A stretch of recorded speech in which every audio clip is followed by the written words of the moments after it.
नमस्कार दोस्तों, मैं अजय वाइस में आपका स्वागत करता हूं। आज फिर हाजिर हूं मैं एक समझदार लड़की की कहानी लेकर। एक बार एक राजा अपने सैनिकों के साथ जंगल में शिकार करने गया।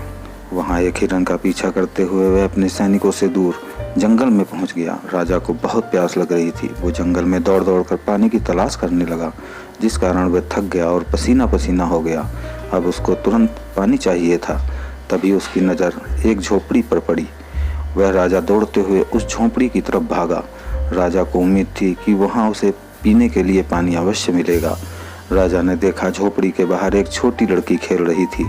राजा ने उस लड़की से पानी लाने को कहा। लड़की ने राजा की तरफ देखा। राजा बहुत थके और पसीने से भीगे हुए थे। लड़की ने एक चारपाई डाल दी और उन्हें बैठने के लिए कहकर पानी लेने चली गई। राजा बैठ गया। लड़की पानी लेकर आई और राजा को दे दिया। राजा जैसे ही पानी पीने चला, राजा ने देखा पानी तो गंदा है।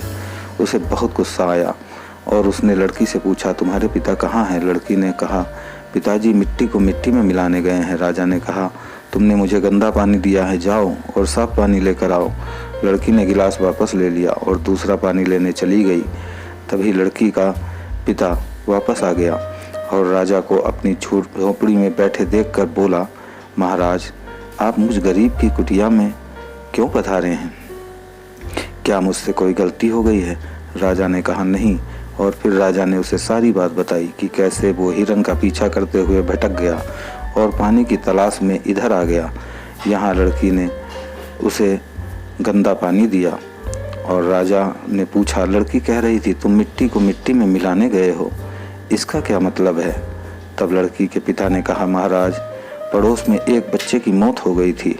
उसकी मिट्टी को दफनाने या मिट्टी में मिलाने गया था, तभी बेटी ने ऐसा कहा होगा। तभी लड़की दूसरा पानी लेकर आ गई। लड़की का पिता गुस्से से लड़की से बोला, परी, तुमने महाराज को गंदा पानी क्यों दिया?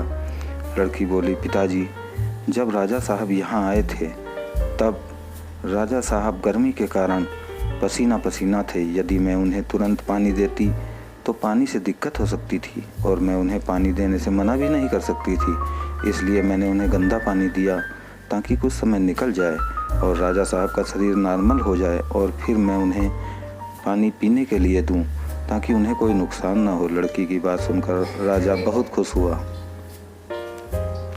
और लड़की की समझदारी की बहुत तारीफ की और अपना कीमती हार निकाल कर लड़की को दिया और उसे बहुत धन भी दिया।